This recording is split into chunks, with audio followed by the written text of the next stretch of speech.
had a good buddy of mine come over, and he actually crimped all of the AC lines for me. So these are all custom lines to make it so that this AC will actually work with this condenser while still using the stock dryer and evaporator and everything else, along with this compressor. Because on the original AC system for the S10, compressor was over here, and so you have these huge long hoses that went everywhere.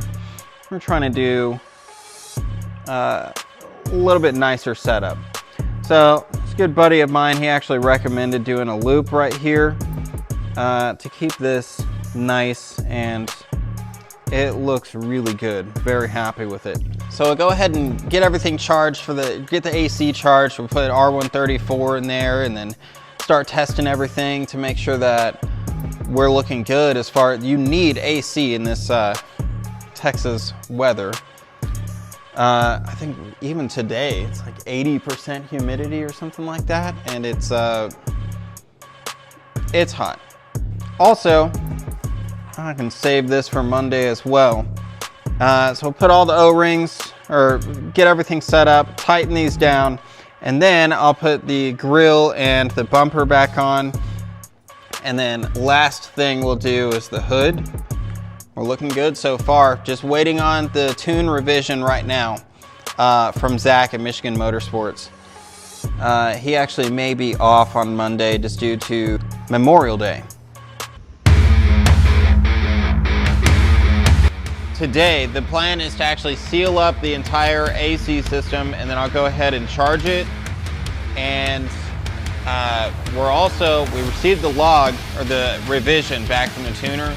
So we're gonna go and upload that, see if we can get him another log. This is to make the truck idle perfectly, and then after that, we can start getting driving logs, which would be badass. So let's get started.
All right, so we're about to upload the revision. We're gonna upload the revision tune. Oh yeah, here's the line lock again. So excited. Okay, so we're gonna upload the revision, and then what I'm about to do is record a new log for Zach at Michigan Motorsports.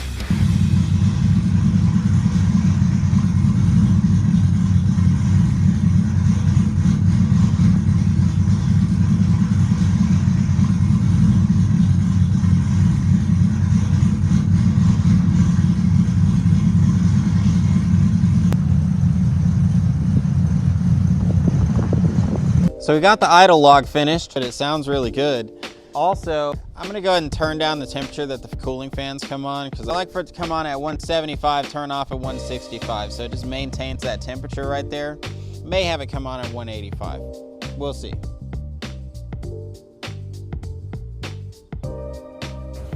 So it's Friday mid-morning. I'm about to go ahead and pull a vacuum on the AC system. That way we can get it charged.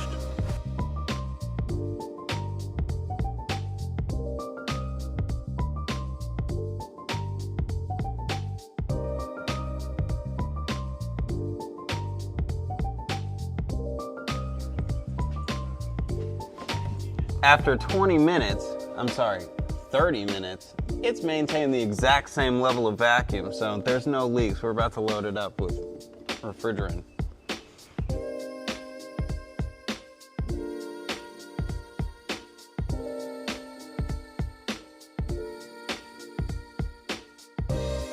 So I got the tune back from Zach at Michigan Motorsports.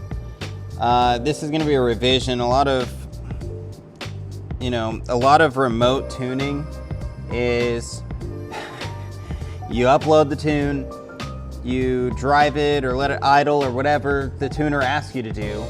You send them the log of that, and then what they do is they correct some things in the tune and send you another tune to put back on it. It's gonna be that constantly.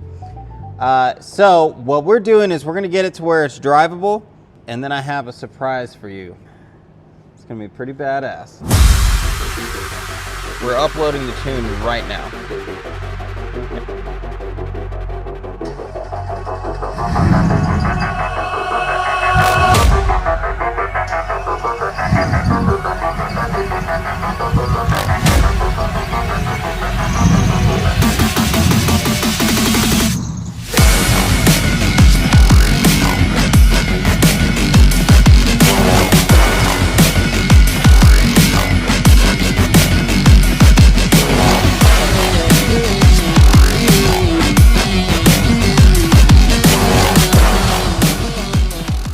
Hey, so I just got an email back from Current Performance. I sent them an email yesterday.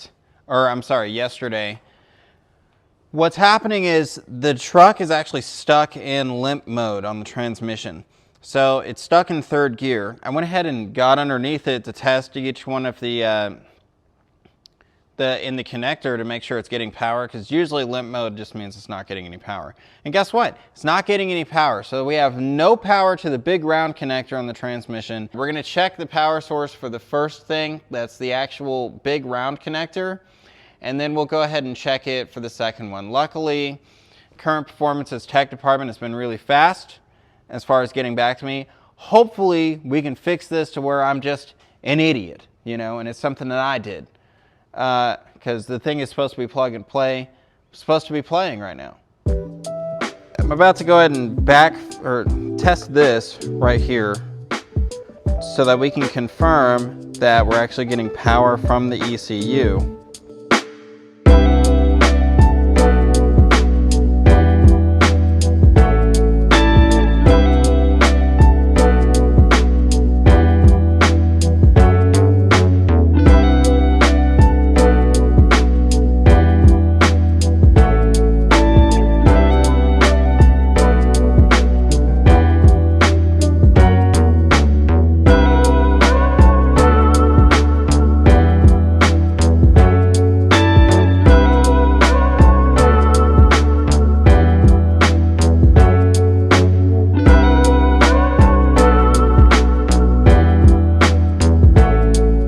Went ahead and tested the wires coming out of the actual body connector that comes out of the ECU.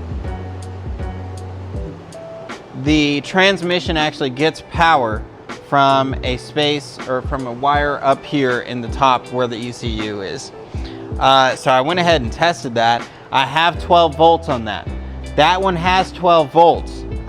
Then I went ahead and tested continuity from that spot right there to the transmission, and there's no continuity, which means that something is wrong with the harness. Now hopefully we can get to the solution, or a solution where maybe it's just my fault. Maybe I'm an idiot and there's something easy I can fix to actually affect the harness, or to change it and fix the issue. But what's happening now is it's looking like it's still on current performance. Now, unfortunately, if there is something wrong with the harness, I'd have to rip it off and send it back to them, which will cause some significant delays. And we don't want that. So we have an update now from current performance. What they're gonna do is they're gonna go ahead and send a new harness because it looks like this one could have been defective. Since we have no power to the transmission on that side, there's some sort of break somewhere in the wire. So they're like, yeah, we'll send you a new harness. So it sucks because that's gonna be a major delay as far as pulling the harness from the car or from the truck. Plus I gotta pull the intake manifold and all of the other stuff to make that a major pain in the ass, but at least they're replacing it and they're gonna make it right. So we also found out the gear shift indicator and it not indicating what gear it's in actually has to do with the tuning in the computer. So you can set it up to where it has like a truck tuning and it has what gear and the gear shift indicator, versus setting it up to where the platform is like a Camaro or a Corvette, it won't have that. So it's pretty neat. We'll be able to fix that fairly quickly, and the reverse lights, I believe, is also part of that same setup. But I'll update you as soon as we get that harness, and then after that, again, I have a surprise for you.